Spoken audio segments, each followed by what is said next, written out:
Welcome to crime reporter. ಇವತ್ತು crime ಸುದ್ದಿಗಳಿಗೆ ಕೊರತೆ ಇಲ್ಲ. ಬೆಂಗಳೂರಿನಲ್ಲೇ 2-3 ಕೊಲೆಗಳಾಗಿವೆ.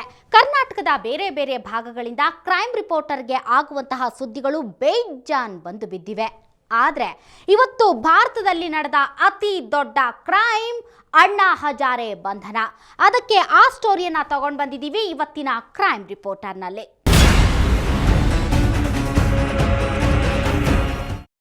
ಬೆಳಗ್ಗೆ ಅದೆಂತಹ ಸುದ್ದಿ ಬಂತು ನೋಡಿ. ಅಣ್ಣಾ ಹಜಾರೆ ಅನ್ನೋ ಬರಿಗೈ ದಾಸನನ್ನ ಯಾವುದೋ ಕಳ್ಳನನ್ನ ಅರೆಸ್ಟ್ ಮಾಡೋ ಹಾಗೆ ಅರೆಸ್ಟ್ ಮಾಡ್ಕೊಂಡು ಹೋಗಿದ್ದಾರೆ ದೆಹಲಿ ಪೊಲೀಸರು.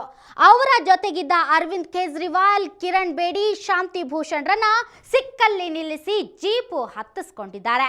ಇವತ್ತು ಮಧ್ಯಾಹ್ನ ಟಿವಿಯಲ್ಲಿ ಕಾಣಿಸ್ಕೊಂಡು ಅಣ್ಣಾ ಹಜಾರೆ ಹೋರಾಟದ ಪರವಾಗಿ ಧ್ವನಿ ಎತ್ತಿದ 1,500 ಜನರನ್ನ ಅರೆಸ್ಟ್ ಮಾಡಿದೀವಿ ಅಂತ ಎದೆ ತಟ್ಟಿಕೊಂಡವರು the great home minister Chidambaram. ನಮ್ಮ ವ್ಯವಸ್ಥೆ ಅದೆಷ್ಟು ಕುಲಗೆಟ್ಟು ಹೋಗಿದೆ ಅನ್ನೋದಕ್ಕೆ ಇದಕ್ಕಿಂತ ಉದಾಹರಣೆ ಬೇಕಾ?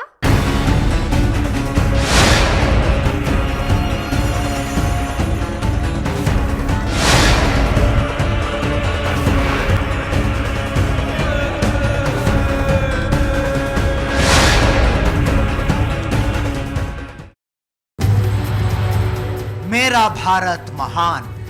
ಇವತ್ತು ಹೇಳಬೇಕು ಕಣ್ರಿ ಈ ಮಾತನ್ನ. ಬಾಂಬ್ ಬಿಟ್ಟ ಭಯೋತ್ಪಾದಕರನ್ನ ಅರೆಸ್ಟ್ ಮಾಡೋದಕ್ಕಾಗ್ಲಿಲ್ಲ ನಮ್ಮ ಸರ್ಕಾರಕ್ಕೆ. ಶಾಂತ ರೀತಿಯಿಂದ ಲೋಕಪಾಲ್ ಮಸೂದೆಗಾಗಿ ಹೋರಾಡ್ತೀನಿ ಅನ್ನೋ ಅಣ್ಣಾ ಹಜಾರೆ ಅವರನ್ನ ಅರೆಸ್ಟ್ ಮಾಡಿದೆ ನೋಡಿ. ಅದಕ್ಕೆ ಮೇರಾ ಭಾರತ್ ಮಹಾನ್. ಅವರಿಗೆ ಬೆಂಬಲ ಕೊಟ್ಟಿದ್ದವರನ್ನೆಲ್ಲ ಹಿಡಿದು ಸಾಲಾಗಿ ಜೈಲಿಗೆ ತಳ್ಳಿದೆ ನೋಡಿ. ಅದಕ್ಕೆ ಮೇರಾ ಭಾರತ್ ಮಹಾನ್. ಇಂಥದ್ದೊಂದು ಮಣ್ಣು ತಿನ್ನೋ ಕೆಲಸ ಮಾಡಿದ ನಂತರ ಕೂಡ ಈ ಕಪಿಲ್ ಸಿಬ್ಬಲ್, ಅಂಬಿಕಾ ಸೋನಿ ಮತ್ತು ಪಿ ಚಿದಂಬರಂ ಅನ್ನೋ ಮುಖೇಡಿಗಳು ನಾವು ಮಾಡಿದ್ದೆ ಕರೆಕ್ಟು ಅಂತ ಮಾತಾಡ್ತಾರೆ ನೋಡಿ. ಅದಕ್ಕೆ ಮೇರಾ ಭಾರತ್ ಮಹಾನ್. ಇದನ್ನೆಲ್ಲ ನೋಡಿಕೊಂಡು ನಮ್ಮ ಬಹುತೇಕ ಜನಸಾಮಾನ್ಯರು ಇನ್ನೂ ತನಕ ತಮ್ಮ ಮನೆಗಳಲ್ಲಿ ಬೆಚ್ಚಗೆ ಕುಂತಿದಾರಲ್ಲ, ಅದಕ್ಕೂ ಕೂಡ ಮೇರಾ ಭಾರತ್ ಮಹಾನ್. ಇನ್ನೇನ್ರಿ ಹೇಳಕ್ಕಾಗತ್ತೆ? ಒಂದು ಪ್ರಜಾಪ್ರಭುತ್ವ ದೇಶದಲ್ಲಿ ನಡೆಯೋ ಕೆಲಸನ ಇದು.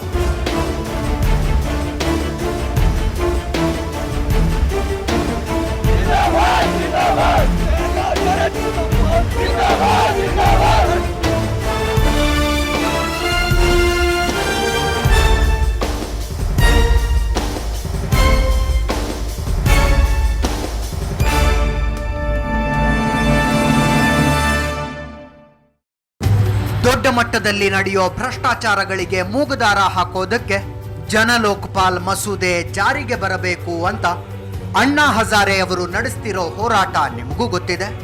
ಜೂನ್ ತಿಂಗಳಲ್ಲಿ ಇವರು ಉಪವಾಸಕ್ಕೆ ಕುಳಿತಾಗ ದೊಡ್ಡ ಮಟ್ಟದ ಸಂಚಲನ ಆಗಿತ್ತು.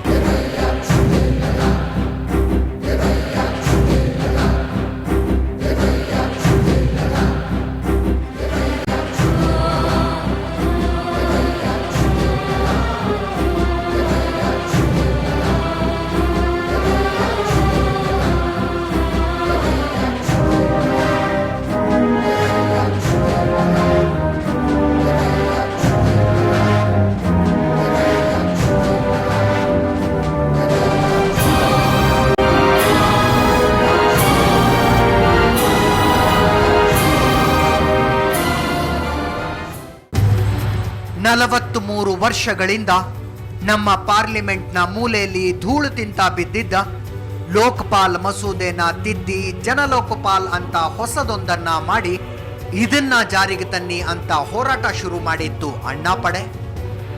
ಜಂತರ್ ಮಂತರ್ನಲ್ಲಿ ಇವರು ಶುರು ಮಾಡಿದ ಉಪವಾಸ ಸತ್ಯಾಗ್ರಹ ನೋಡಿ ಸರ್ಕಾರ ಬೆದರಿರಲಿಲ್ಲ. ಅದು ಹೆದರಿದ್ದು ಇವರ ಸತ್ಯಾಗ್ರಹಕ್ಕೆ ದೇಶದ ಮೂಲೆಗಳಲ್ಲಿ ವ್ಯಕ್ತವಾದ ಬೆಂಬಲ ನೋಡಿ.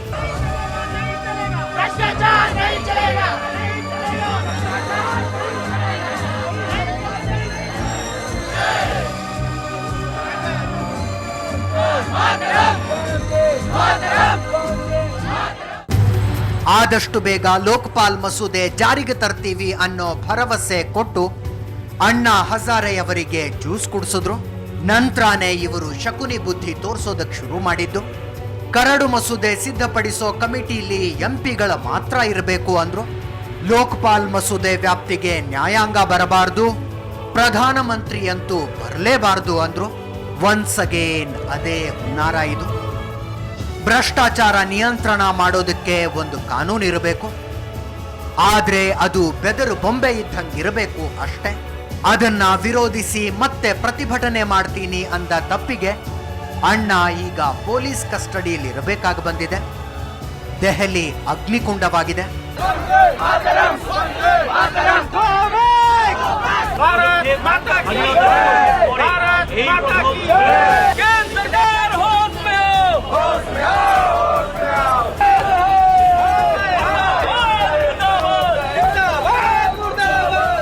ಭಾರತದ ಪಾಲಿಗೆ ಇವತ್ತು ನಿಜವಾದ ಕರಾಳ ದಿನ. ತುಂಬಾ ಶಾಂತ ರೀತಿಯಿಂದ ತುಂಬಾ ಒಳ್ಳೆ ಉದ್ದೇಶಕ್ಕಾಗಿ ನಡೀತಿರೋ ಹೋರಾಟವನ್ನ ಅದೆಂಗೆ ಒಂದು ಪ್ರಭುತ್ವ ತುಳಿದು ಹಾಕೋ ಪ್ರಯತ್ನ ಮಾಡುತ್ತೆ ಅನ್ನೋದಕ್ಕೆ ಇದೊಂದು ಉದಾಹರಣೆ. ಒಂದು ಕಡೆಯಿಂದ ನೋಡ್ತಾ ಬನ್ನಿ ಹೆಂಗೆ ಅಣ್ಣಾ ಹಜಾರೆಯವರ ಚಳುವಳಿನ ಈ ಕಾಂಗ್ರೆಸ್ ವಿರೋಧಿಸ್ತಾ ಬಂತು ಅನ್ನೋದು ಅರ್ಥ ಆಗ್ತಾ ಹೋಗುತ್ತೆ. ಮೊದಲು ಇದೊಂದು ಬ್ಲ್ಯಾಕ್ ಮೇಲ್ ತಂತ್ರ ಅಂದ್ರು. ನಾನ್ಸೆನ್ಸ್ ಅದು. ಇಡೀ ವ್ಯವಸ್ಥೆನೆ ಹೈಜಾಕ್ ಮಾಡಿದ ಇವರು ಸರ್ಕಾರ ನಡೆಸ್ತಿದ್ರೆ ಒಂದು ಶಾಂತ ಹೋರಾಟಕ್ಕೆ ಬ್ಲ್ಯಾಕ್ ಮೇಲ್ ಅಂತಾರೆ. ಅದಕ್ಕೆ ಅಣ್ಣ ಕೊಟ್ಟ ಉತ್ತರ ಖಡಕ್ ಆಗಿತ್ತು. आप अनशन करके सरकार को ब्लैकमेल किया. अगर ऐसा लगता है सरकार को कि ये ब्लैकमेल है तो मेरे लाइफ में मैं हमेशा ब्लैकमेल करते रहूँगा, समाज के भलाई के लिए, देश के लिए भलाई के लिए. जिस ब्लैकमेल में देश की भलाई है, समाज की भलाई है, ऐसे ब्लैकमेल मैं मेरे लाइफ में करते रहूँगा.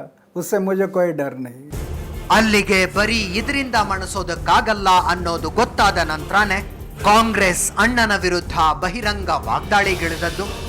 ಹೇಳ್ಕೊಳ್ಳೋದಕ್ಕೊಂದು ಬ್ಯಾಂಕ್ ಅಕೌಂಟ್ ಕೂಡ ಇಲ್ಲದ ಈ ಬರಿಗೈ ದಾಸಯ್ಯನ ವಿರುದ್ಧ ಭ್ರಷ್ಟಾಚಾರದ ಆರೋಪ ಮಾಡಿದ್ರು. ಒಬ್ಬೊಬ್ಬ ನಾಯಕನು ಬಾಯಿಗೆ ಬಂದಂಗೆ ಮಾತಾಡಿದ್ರು.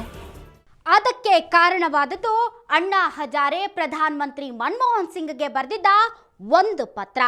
ಅದ್ಯಾವ ಮುಖ ಇಟ್ಕೊಂಡು ಸ್ವಾತಂತ್ರ್ಯ ದಿನಾಚರಣೆ ದಿನ ಕೆಂಪುಕೋಟೆಯಲ್ಲಿ ನಿಂತು ತ್ರಿವರ್ಣ ಧ್ವಜ ಹಾರಿಸ್ತೀರಿ ಅಂತ ಕೇಳಿದ್ರು ಆ ಪತ್ರದಲ್ಲಿ. ಅದರಲ್ಲೇನು ತಪ್ಪು ಅಂತ. ಮನಮೋಹನ್ ಸಿಂಗ್ ಪ್ರಾಮಾಣಿಕರೇ ಆಗಿರಬಹುದು, ಆದರೆ ಅವರ ಕೈ ಕೆಳಗಿನವರು ನುಂಗಾಟದಲ್ಲಿ ಮುಳುಗಿರೋದನ್ನ ನೋಡಿಕೊಂಡು ಸುಮ್ಮನಿರುವಾಗ ಅವರ ಪ್ರಾಮಾಣಿಕತೆಯನ್ನು ತಗೊಂಡು ಮಾಡೋದಾದ್ರೂ ಏನು ಅನ್ನೋ ಪ್ರಶ್ನೆ ಅಣ್ಣ ಪಡೆಯದ್ದು. ಅಂತಹ ಅಣ್ಣ ಮತ್ತು ಅವರ ಜೊತೆಗಾರರ ಮೇಲೆ ಕಾಂಗ್ರೆಸ್ ಅದೆಂತೆಂತಹ ಆರೋಪಗಳನ್ನು ಮಾಡ್ತು ಅನ್ನೋದನ್ನ ಒಂದು ಸಣ್ಣ ಬ್ರೇಕ್ನ ನಂತರ ಹೇಳ್ತೀವಿ.